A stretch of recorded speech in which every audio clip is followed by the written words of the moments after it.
Ada sebuah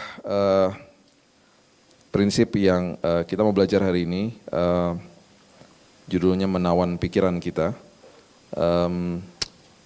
Saya beberapa tahun yang lalu, Pastor Edwin pernah bicara sama saya dan kasih tahu tentang bedanya tawanan sama tahanan. Saya nggak tahu udah pernah di hotband sini ya?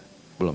Oh belum, oh nanti tunggu dia hotband, itu luar biasa, itu dahsyat banget.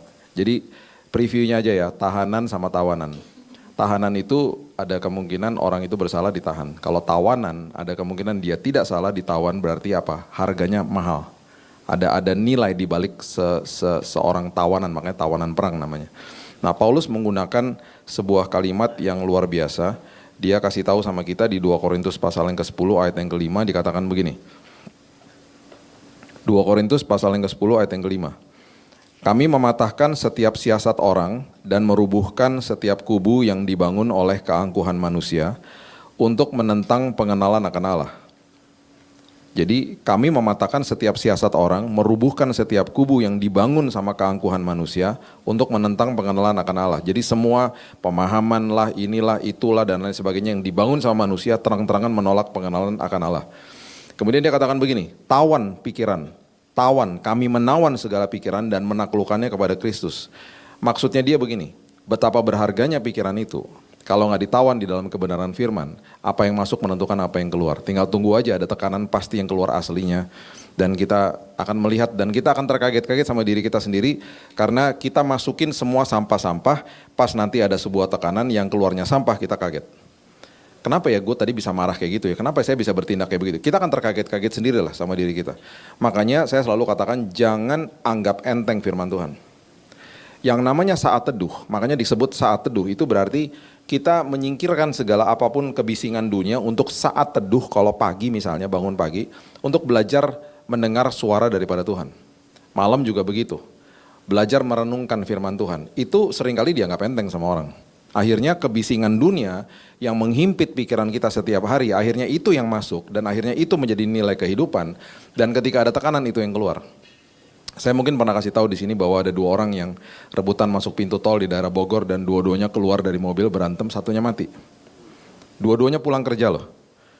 Dua-duanya pulang kerja, dua-duanya nggak terima, serobot-serobotan masuk pintu tol, berkelahi, dipukul, kena rahangnya, jatuh, geger otak, kena aspal. Dua-duanya nggak pulang, satunya mati, satunya masuk penjara. Gara-gara apa? Gara-gara sesuatu hal yang sangat-sangat memalukan sebenarnya, hal sangat sederhana. Firman Tuhan bilang begini, makanya gini ya, gini. Firman Tuhan itu selalu mengandung paradoks. Paradoks itu berarti bertentangan sama logika manusia tetapi mengandung kebenaran. Bertentangan dengan logika manusia tetapi mengandung sebuah kebenaran. Contoh sederhana begini, kalau kamu mau jadi pemimpin, jadilah hamba. Kan gak masuk di akal. Di dunia, pemimpin itu adalah berapa banyak orang yang melayani dia. Makanya biasalah orang keluar dari mobil, diambilin tasnya lah segala macam. Saya paling gak bisa tuh gitu-gituin, gak bisa. Risih saya. Diambilin tasnya lah segala macam gitu. Ya saya ngerti lah kalau ada hospitality gereja yang sampai seperti itu yang mau, saya bilang enggak pak, ini tas saya kecil banget, ngapain juga dipegang-pegangin gitu loh. Enggak mau pak, saya nggak mau. Udah bapak pegang tangan saya aja yuk, gandengan sama saya yuk gitu. Saya nggak mau gitu-gitu tau nggak. Terus itu ya, berapa banyak orang yang melayani kita itu dunia, kepemimpinan dunia. Di dalam kerajaan Allah, indikasi orang pemimpin yang berhasil adalah berapa banyak orang yang dia layani. Beda toh? Beda lah. Jadi paradoks semuanya, nggak masuk di logika manusia. Terus kemudian kalau kita nggak tawan pikiran kita seperti itu, kita mana bisa lakukan firman akhirnya. Mau jadi tinggi, rendahkan diri. Di dalam kelemahanmu, kuasa Tuhan dinyatakan. Wah bertolak belakang. Jika kamu miskin, kamu sudah memiliki segalanya justru dalam Kristus. Wow, semuanya bertentangan dengan logika manusia. Jadi akhirnya banyak manusia nggak bisa lakukan itu karena manusia nggak pernah memahami. Jadi gini, kalau kita tidak menaklukkan diri kita kepada firman Tuhan, kita nggak mau firman itu menguasai kita. Kita cuma sekedar baca firman karena keharusan, kita nggak biarkan firman baca kita nggak mau berubah dan lain sebagainya. Kita nggak mau dibentuk sama firman Tuhan. Akhirnya yang terjadi, sesuatu yang kita nggak mengerti jadi kebodohan. Sesuatu yang kita nggak mengerti jadi kebodohan. Coba lihat 1 Korintus pasal yang kedua ayat 14. 1 Korintus pasal yang kedua ayat 14. Tetapi manusia duniawi tidak menerima apa yang berasal dari roh Allah, karena hal itu baginya adalah suatu kebodohan. Ia tidak dapat memahaminya sebab hal itu hanya dapat dinilai secara rohani. Jadi sebuah kebenaran itu jadi kebodohan. Padahal itu benar loh. Jadi kebodohan, apalagi firman yang mengandung paradoks, firman yang bertentangan sama logika manusia. Pasti jadi kebodohan. Contoh sederhana gini. Mendahului dalam memberi hormat, berarti harus menyapa orang yang melukai kita, nyapa duluan. Dengan risiko dia bawa muka toh. Kita sapa dia bawa muka, habis dia bawa muka kita cerita sama teman kita, lu tahu nggak barusan gue tegur dia lo gini-gini. Terus ya dia bawa muka, kita diapain sama teman kita? Lu bego sih, bener nggak? Lu harga diri lu di mana? Lu bego banget sih. Lu tahu orang yang kayak begitu ngapain juga? Nah, kita dibodoh-bodohin kan? Karena itu logika manusia. Logika manusia, ngapain lu sapa dia? Paradoks. Nah, ketika kita mengiyakan firman jadi kebodohan akhirnya. Sederhana kan akhirnya? Kenapa? Karena firman itu ngelawan arus. Dan yang ngelawan arus itu tidak mayoritas. Bayangin kita ngelawan arus di dalam sebuah sungai, sementara kita lihat ada orang yang sedang ikut arus. Orang ikut arus ngedayung nggak? Enggak dong. Dia cuman begini-begini aja, ikut arus. Terus kita lagi lawan arus kan, kita ngedayung kan. Terus sama orang yang lagi ikut arus diapain? Ngapain lu ke sana? Semua juga ke situ kali, bego amat sih lo, gitu bodoh-bodohin kan. Makanya firman jadi kebodohan. Jadi prinsipnya apapun yang kita tidak mengerti jadi kebodohan. Berapa minggu lalu saya sama istri saya diajak sama teman kami ke sebuah hotel nginep di hotelnya dia lah di Bali ya. Lagi ngobrol terus dia bilang gini, Bill, kamu tahu nggak pelukis namanya Alec Monopoly? Ah, siapa tuh? Saya nggak ngerti pelukis karena saya nggak ngerti lukisan lah saya. Alec Monopoly pakai C. Terus saya buka IG-nya. Ih lucu juga ya warna-warna gitu. Terus dia bilang gini, kamu tahu nggak tuh di lobi saya ada tuh lukisannya segede-gede bagong, besar lah lukisannya. Kamu nggak perhatiin? Enggak. Ada di lobi? Ada. Saya udah ke hotel dia berkali-kali. Emang ada? Ada. Kenapa saya nggak perhatiin? Karena mata saya nggak pernah tertarik sama sesuatu yang saya nggak ngerti. Jadi bagi saya lukisan ya biasa aja. Coba di situ ada pajangan pesawat, saya pasti noleh. Karena saya suka pesawat, ya kan? Sama juga saya juga suka istri saya, makanya saya langsung tadi lihat ke belakang gitu, ada dia rupanya di sana. Jadi saya bilang gini, oh ada, iya. Terus tahu nggak dia bilang gini, Bill, kamu tahu nggak dari semua karyanya dia yang mahal-mahal itu, salah satunya dikirim ke sini disumbangin buat hotel aku. Oh ya? Terus aku tahu, Bapak Ibu tahu mainan Monopoly kan? Dia namanya Alec Monopoly bukan karena nama belakangnya Monopoly, bukan. Karena lukisannya dia itu selalu ada logonya si Monopoly yang si mas-mas yang pakai kumis, tau gak? Yang ada kumisnya tuh, itu selalu di lukisannya ada dia di situ. Lucu kan jadinya kan. Terus dia bilang, nanti kalau kamu lihat ada tuh si mas-mas Monopoly-nya lukisannya. Terus saya pas udah selesai, makan saya ke lobi kan ngeliatin, iya lu gede banget tuh lukisan. Selama ini kenapa gue gak lihat ya gitu. Dan lucu banget emang warna-warna dan lain sebagainya gitu. Jadi prinsipnya gini, sesuatu yang kita tidak mengerti jadi kebodohan. Saya cuma mau kasih tahu ini sama kita, supaya kita berhati-hati. Sebuah kebohongan iblis menjatuhkan moral sebuah negara. Kita tahu negara Amerika didirikan di atas firman Tuhan. Deklarasi independen atau undang-undang dasarnya tahun 1776 itu bukan semuanya, itu kebanyakan dalamnya firman Tuhan. Saya nggak pernah lupa tahun 80-an, Boni, Wilda juga pasti ingat, ada channel namanya C-SPAN zaman dulu. Dan channel C-SPAN itu di tahun 80, hari Sabtu, ya, itu menyiarkan siaran langsung dari White House, dari Istana Negara, pendeta-pendeta diundang ke sana makan pagi sama presiden, habis makan pagi mereka berdoa bersama. Itu disiarin langsung. Saya nggak pernah lupa, Presiden George Bush yang senior, dia lagi duduk di kursinya, ditumpangin tangan sama Billy Graham almarhum, dipegang pundaknya. Ya nggak berani lah hamba Tuhan pegang palanya, pegang pundaknya. Tiba-tiba di tengah doa ini siaran langsung ya, dipegang tangannya Billy Graham, ditaruh di atas kepalanya dia. Ya udah, kan presiden yang suruh kok, ditumpangin tangan. Terus dia bilang gini, doakan saya, karena saya butuh hikmat Tuhan memimpin negara ini. Hebat ya, negaranya luar biasa, bukan Kristen lagi lah, Kristen banget, udah pokoknya pakai Kristen banget ya.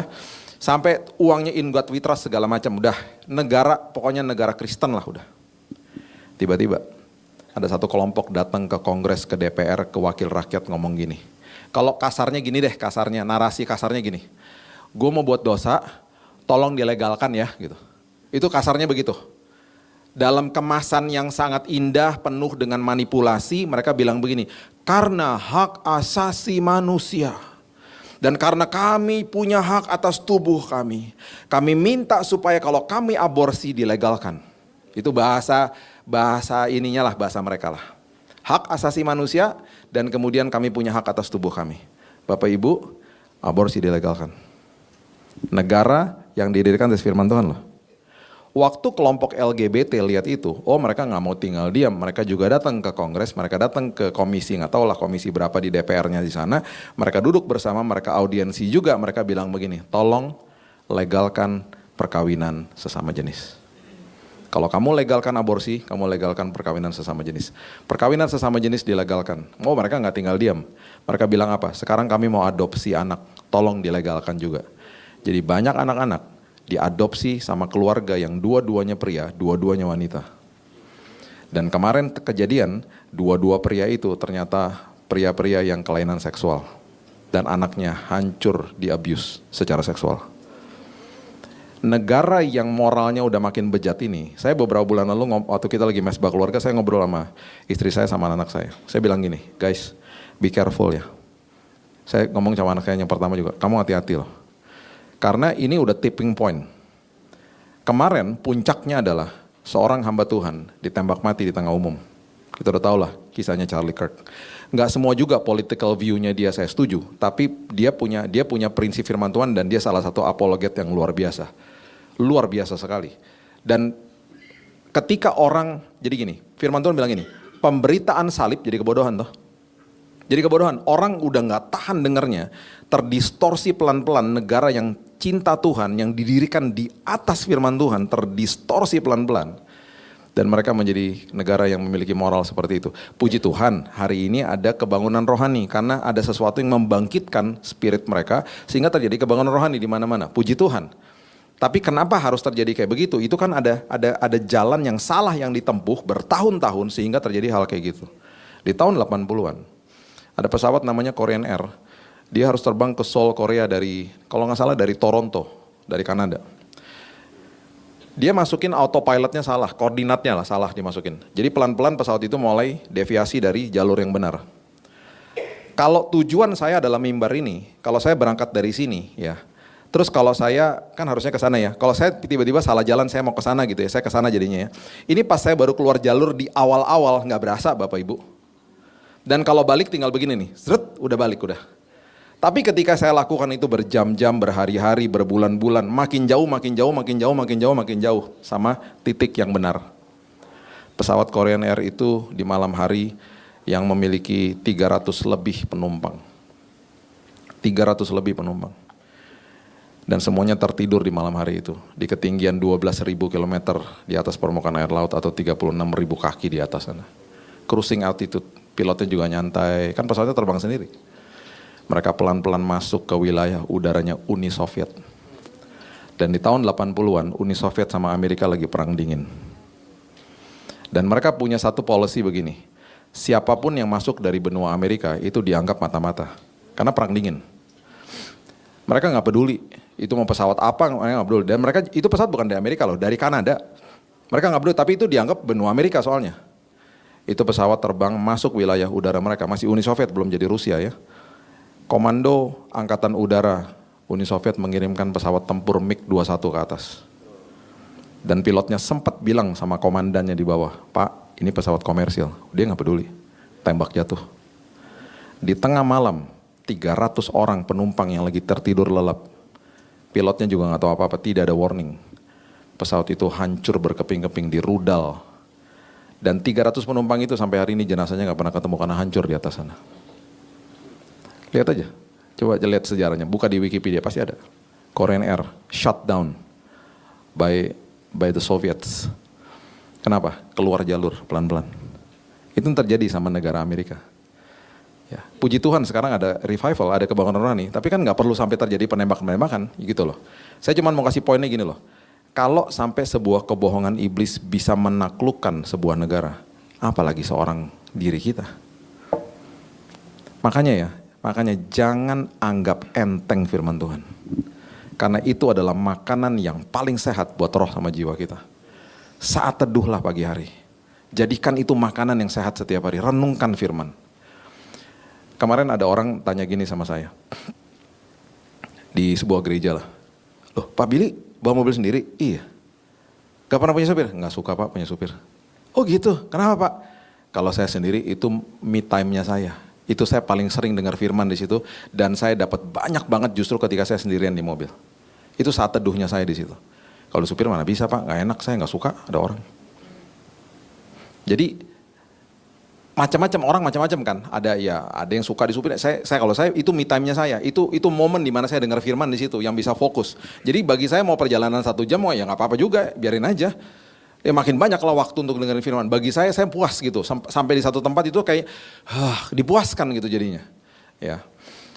Saya bagikan 5 aja ya dengan cepat aja supaya Bapak Ibu mengerti bahwa sekarang nilai-nilai dunia pemahaman-pemahaman ini udah ada namanya. Jadi kita bisa identifikasi, kita bisa ngerti oh nih gue harus hati-hati nih sama ini.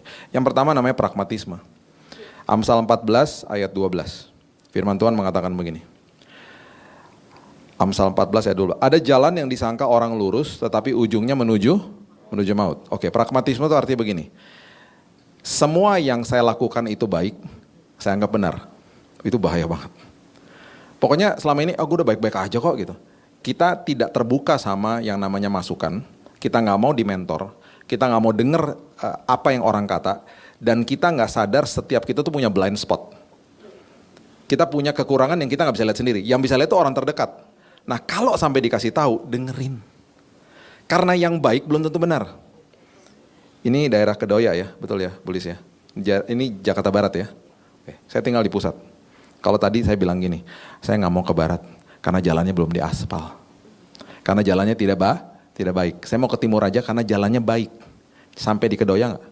Enggak lah. Saya di Bekasi sekarang. Grace Community Bekasi, nggak ada ya, belum ada ya.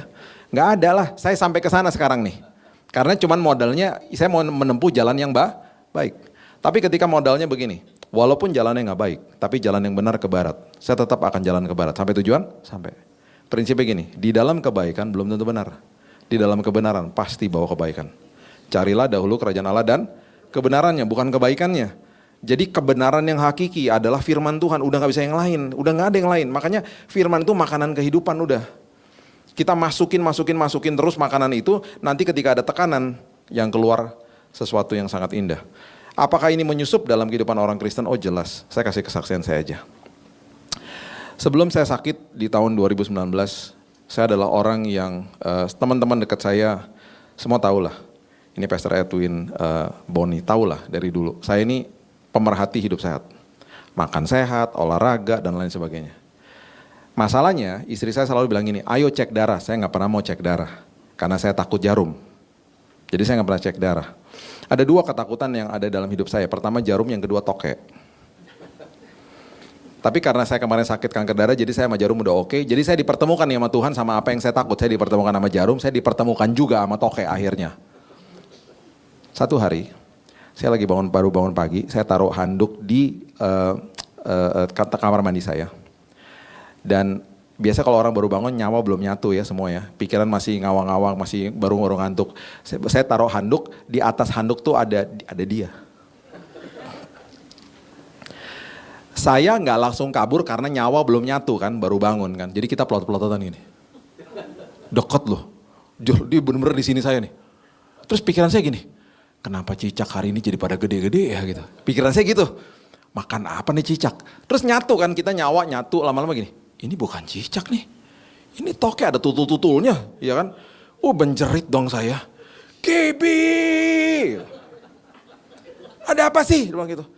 Toke, kabur saya, dari kamar mandi. Ih, kamu kenapa sih? Udah muka serem, takut sama toke. Terus dia masuk ke kamar mandi. Tiba-tiba saya ada suara gini. Ih lucu banget katanya gitu. Bagi dia lucu, bagi saya serem. Sebelum pergi saya bilang sama Ibu Sal tuh. Saya bilang gini. Oh Mbak di rumah, Mbak itu toke harganya mahal loh Mbak, bisa 700.000 Mbak. Mbak cari ya Mbak, kalau sampai dapat uangnya buat Mbak aja, Mbak jual tuh. Saya kasih dia motivasi supaya dia cari tuh toke. Tapi toke gak pernah ketemu. Dan toke masih ada di sekitar rumah saya. Malam-malam masih suka bunyi, tapi dia udah gak kamar mandi. Tapi kalau saya ketemu lagi, saya udah oke. Karena saya takut harus dihadapi kan. Nah, Saya nggak pernah cek darah. Saya berpikir Bapak Ibu, kalau udah hidup sehat, udahlah aman masih sehat. Mana ada yang tahu saya kena kanker gara-gara deodoran? Mana ada yang tahu? Ya kan, saya juga nggak ngerti. Jadi waktu saya gubrak di kamar mandi, pemikiran saya yang semuanya saya pikir itu baik, mentah semua. Mentah semuanya. Jadi waktu dokter kasih tahu dan lain, saya juga kaget, kenapa ya kok bisa kayak begini gitu. Dokter bilang, Pak itu kena deodoran. Ini hasil tesnya. Akhirnya ini pertobatan saya begini. Sambil megangin selang kemo tuh pertobatan saya begini. Tuhan, pola hidup sehat hanya memberikan tubuh kita fit. Kesehatan datang dari Tuhan. Itu pertobatan saya. Jadi apa yang saya pikir baik belum tentu benar. Belum tentu benar. Jadi kenapa saya selama itu lalai? Karena Tuhan tegur saya, sombong kamu. Kamu terlalu percaya diri, tanpa kamu sadari kamu menuhankan pola hidup sehatmu. Itu jadi ilah dalam hidupmu. Saya nggak ngumbar keluar, cuman saya percaya diri di sini. Kalau istri saya bilang, cek darah lah, sudahlah, darah Yesus menyucikan lah. Saya selalu bilang gitu. Jadi terlalu percaya diri sampai akhirnya waktu di rumah sakit sambil pegangin selang kemo, itulah pertobatan saya. Hati-hati Bapak Ibu, banyak orang yang saya temui selama 28 tahun ini. Orang-orang yang berhasil dalam harta, uang, jabatan, status, ketenaran. Mereka hidupnya sangat susah diatur, karena dimensi imannya nggak ada. Wah buktinya gue udah bisa kok, gue udah kayak begini kok posisi gue, ngapain lagi gitu. Dia nggak sadar selama perjalanan dia, yang dia pikir itu sukses, melukai banyak orang. Dan menipu banyak orang. Itu banyak terjadi kayak begitu. Bagi saya itu orang-orang paling susah diajakin ngomong. Ya. Itu pragmatisme. Yang kedua sama yang ketiga ini agak-agak 11-12. Namanya materialisme sama hedonisme. Materialisme itu berarti mentuhankan materi. Kalau hedonisme berarti menuhankan kesenangan hidup. Ya. Coba baca sama-sama Matius pasal yang ke-6 ayat 19 sampai 20. Matius 6 ayat 19 sampai 20. Janganlah kamu mengumpulkan harta di bumi ngengat dan karat merusakkannya, dan pencuri membongkar serta mencurinya. Tetapi kumpulkanlah bagimu harta di sorga ngengat dan karat tidak merusakkannya, dan pencuri tidak membongkar serta mencurinya. Alkitab tidak pernah mengatakan kita nggak boleh punya materi. Alkitab nggak pernah mengatakan bahwa kita nggak boleh punya materi yang mahal bahkan. Punya uang mau beli yang mahal silahkan gitu. Tetapi Alkitab mengatakan jangan sampai materi menjadi Tuhan atas hidupmu. Saya nggak pernah lupa pulang dari gereja dengan seorang ibu yang tasnya mahal. Tasnya ketumpahan minuman. Dan di depan kita semuanya dia ngomong gini sama waiternya. Kamu tahu nggak nih harganya berapa? Saya kaget sih. Maksud saya gini, jiwanya waiter itu lebih penting dari tas kamu. Kalau kamu sabar, kamu ngasih tunjuk sama dia kesabaranmu, hidupmu barusan aja bisa menunjukkan kesaksian yang luar biasa. Makanya ya, sorry ya, banyak orang munafik kalau datang ibadah.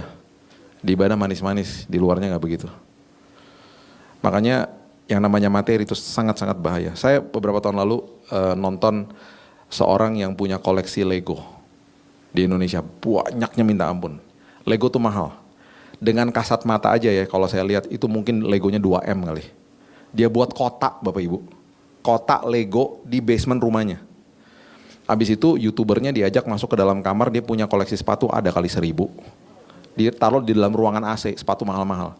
Kalau pakai kasat mata ya, itu mungkin sekitar belasan, mungkin puluhan M kali, udah koleksinya dia lah.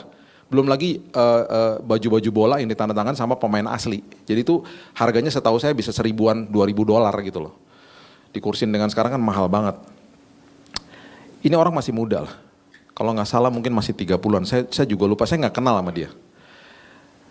Sehabis saya nonton channel itu ya, dan saya berulang kali saya nonton lagi, karena saya suka lihat Legonya, karena saya suka main Lego gitu.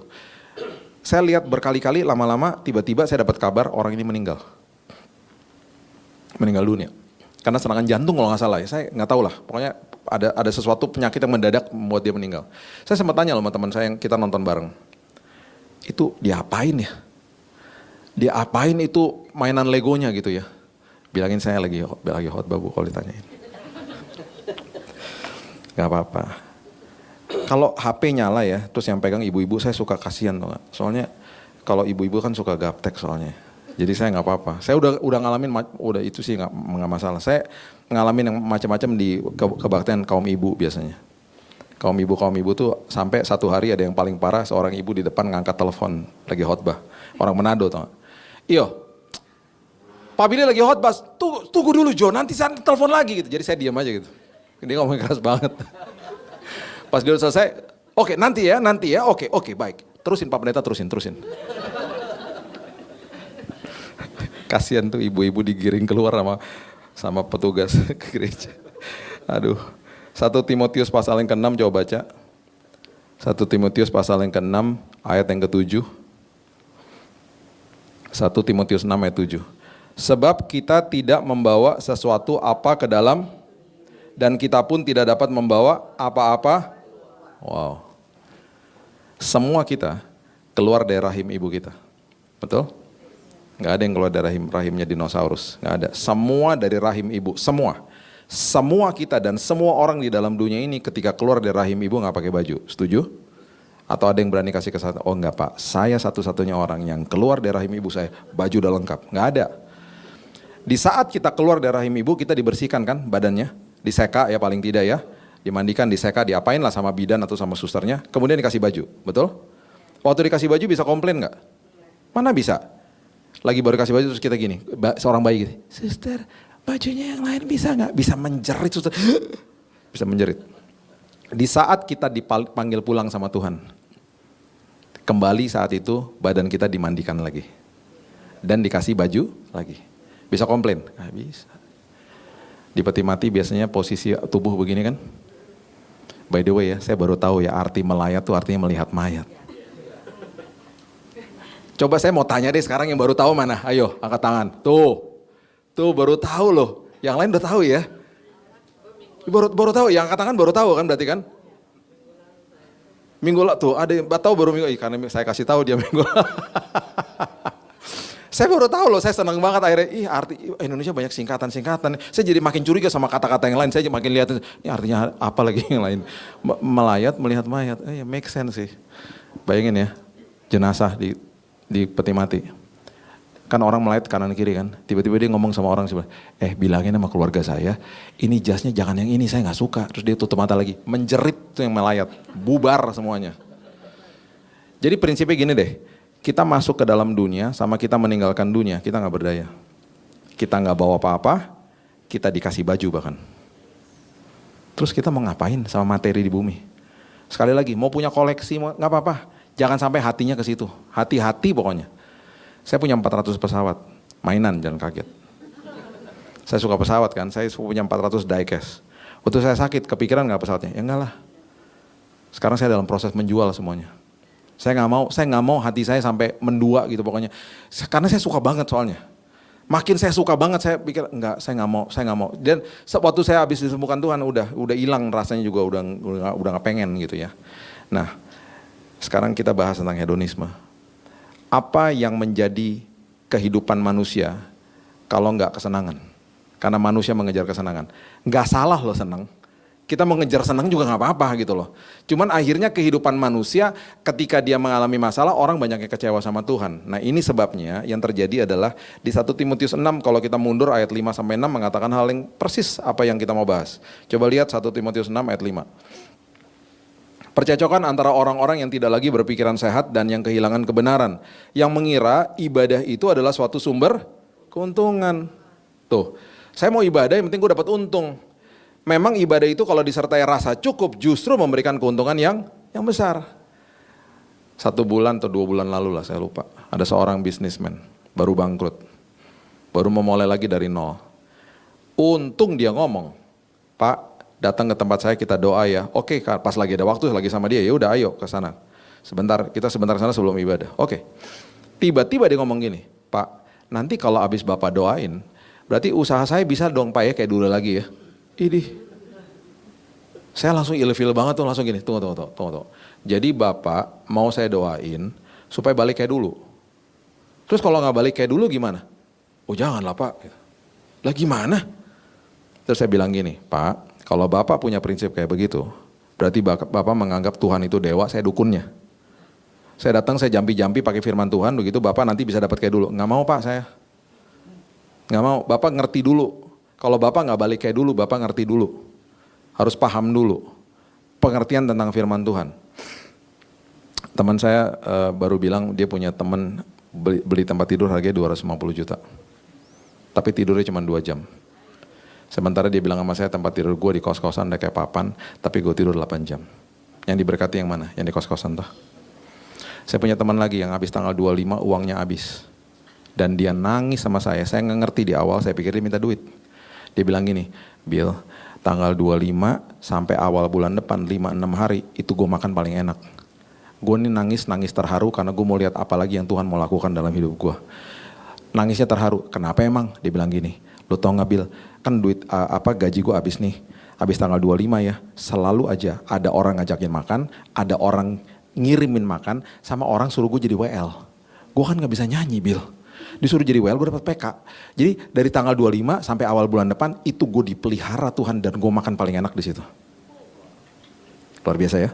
Jadi dia nangis terharu, bulan depan apalagi nih Tuhan mau lakukan apa lagi, dan selalu Tuhan pelihara. Gak lama habis dia ngomong begitu, saya punya teman lagi, dua-duanya ke gereja, punya apartemen, punya rumah di mana-mana. Orang itu, yang kaya itu, loncat dari apartemennya bunuh diri. Sama-sama ke gereja, sama-sama dengar firman. Sekarang saya tanya, yang kaya yang mana? Yang tinggal di kos-kosan, betul?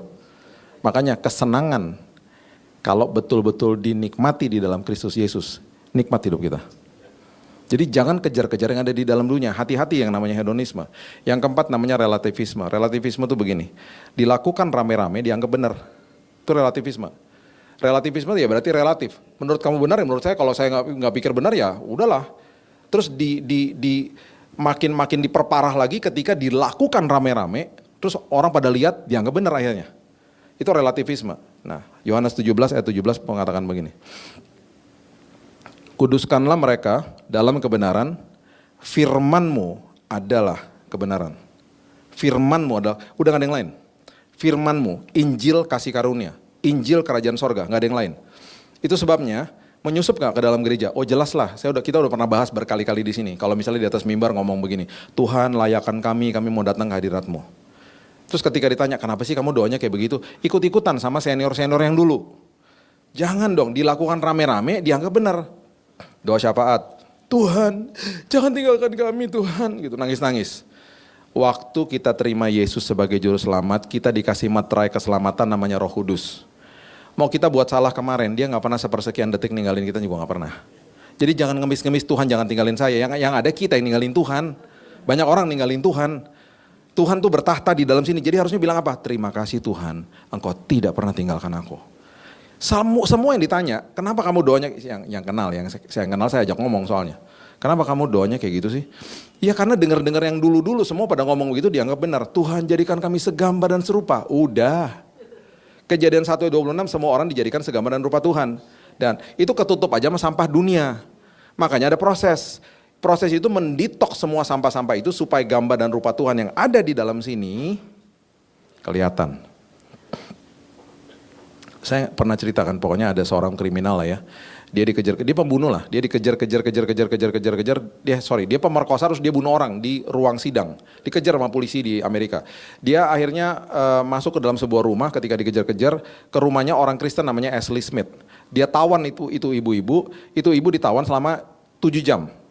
Terus pokoknya dia bilang sama polisi, lo masuk gue tembak nih ibu. Itu ibu kasih buku Purpose Driven Life sama dia. Dia cuma baca 3 bab, sambil nodongin ibunya lagi bersih-bersih dapur. Dia baca itu 3 bab, itu semua buku itu tentang siapa saya di dalam Kristus, siapa identitas saya. Itu dalam waktu sekejap loh. Itu orang gak kenal Yesus, itu orang pembunuh, pemerkosa. Itu orang lagi dikepung, dia lagi bilang sama pokoknya lo masuk gue tembak nih ibu. Ketika dia lihat dan dia baca dan dia tahu siapa identitas dia dalam Kristus, itu semua sampah dunia terkikis dengan firman Tuhan. Dia taruh senapannya, pistolnya. Dia angkat tangan, dia bilang sama ibunya, ibu keluar, bilangin sama polisi tangkap saya. Ini pistol saya bawa aja keluar. Saya akan menyerahkan diri dengan aman, dengan damai. Dia divonis hukuman seumur hidup di penjara. Brian Nichols namanya. Dia bilang gini, tubuh saya akan masuk penjara seumur hidup, tetapi jiwa sama roh saya sudah milik kerajaan sorga. Itu orang yang gak kenal Yesus loh. Berarti orang yang gak kenal Yesus di luar sana. Ya, semua orang yang gak kenal Yesus, itu udah ada gambar dan rupa Tuhan. Makanya orang nyari Tuhan, cari Yesus. Ketika dia temu Yesus dia gini, wah ini dia jawabannya. Semua begitu. Karena ada gambar dan rupa Tuhan. Jadi janganlah berdoa, Tuhan jadikan kami segambar. Udah dijadikan segambar dan serupa. Jadi bilangnya Tuhan ketika ada masalah, biarlah itu mengkikis semua sampah hidup saya. Supaya gambar dan rupa Tuhan menjadi atau membawa kemuliaan bagi namanya. Amin. Yang terakhir namanya sekularisme. Sekularisme itu artinya memilah-milah Tuhan. Di hari Minggu Tuhan ada, jadi gini, hari Minggu adalah hari kudus, hari Senin sampai hari Jumat adalah hari kerja, nggak gitu juga. Hari Minggu hari kudus di dalam gedung gereja, hari Senin sampai hari Jumat hari kudus di tempat pekerjaan saya. Karena setiap hari hari kudus. Jangan pilih-pilih Tuhan. Gara-gara sekularisme, orang akhirnya ngomong gini, Tuhan adalah bagian dari hidup saya. Nggak gitu, Tuhan adalah segalanya dalam hidup saya. Bukan bagian dong dari hidup saya, segalanya. Roma 1 ayat 28 ayat terakhir. Boleh tim musiknya, boleh naik ke atas. Kita siap-siap ya. Roma 1 ayat 28 mengatakan begini. Karena mereka tidak merasa perlu untuk mengakui Allah, maka Allah menyerahkan mereka kepada pikiran-pikiran yang terkutuk. Sehingga mereka melakukan apa yang tidak pantas. Mereka tidak merasa perlu untuk mengakui Allah, maka Allah menyerahkan mereka kepada pikiran-pikiran yang terkutuk. Hati-hati loh. Ya, jadi nanti kalau hari Senin, ingat ibadah nggak bisa stop. Nanti habis doa berkat kita meninggalkan tempat ini karena saudara dan saya adalah gerejanya, ibadah jalan terus. Dimanapun kita berada, kita injakan kaki kita, tempat itu berubah jadi tempat ibadah. Nanti kita pulang, tempat berubah jadi tempat ibadah. Kita lakukan dengan semua fungsi kita di mana Tuhan tempatkan kita. Di rumah fungsi kita sebagai pria, sebagai ayah, sebagai suami, sebagai istri, lakukan fungsi itu dengan sebaik-baiknya. Kita fungsinya sebagai anak, lakukan dengan sebaik-baiknya. Masuk ke tempat pekerjaan, fungsi kita sebagai pengerja atau sebagai bos atau owner, apapun itu, lakukan dengan kebenaran firman Tuhan. Kalau saya pemimpinnya, ingat yang tadi. Berapa banyak orang yang saya layani. Berapa banyak orang yang saya dengar keluhannya mereka. Kalau saya pengerja, saya nggak akan curi waktu. Saya akan lakukan untuk kebaikan, semuanya untuk kebenaran firman Tuhan. Walaupun mungkin di musim ini saya nggak suka kerja di situ. Tapi nggak apa-apa, saya kerja buat Tuhan kok. Promosi datang daripada Tuhan. Karena apa? Tempat itu berubah jadi tempat ibadah buat saya. Dimanapun kita berada, Tuhan adalah segala-galanya buat hidup saya. Itu sebabnya saya rindu satu hari ya, paradigma kita berubah. Ketika orang tanya gini, pelayanan kamu di mana? Harusnya kita sebut yang kita lakukan full time. Pelayanan kamu di mana? Saya teller bank, Pak. Pelayanan kamu di mana? Saya OB, Pak. Pelayanan kamu di mana? Saya lawyer, Pak. Saya pilot, Pak. Orang kalau dengar kata pelayanan disebutnya organisasi gerejanya. Padahal dia cuma seminggu sekali jadi greeter di hari Minggu. Ngapain coba? Kalau Bapak Ibu full time di sebuah organisasi gereja, sebut nama gerejanya, no problem, full time kita. Tapi kalau full time kita sebagai orang yang kerja di luar, di marketplace, sebut pekerjaan kita. Saya pengusaha Pak, itu pelayanan saya. Karena apapun yang saya lakukan untuk Tuhan. Hati-hati loh, sekularisme pelan-pelan masuk, kita dipilah-pilah akhirnya. Hari Minggu, hari kudus, makanya banyak orang munafik. Kecuali di Grace Community, amin. Karena bukan hari Minggu, I'm just kidding. Mau hari Minggu, mau hari Sabtu, apapun kalau datang ibadah, semuanya harusnya depan belakang sama, amin. Jadi gak terjadi pilah-pilah, karena Tuhan adalah segala-galanya.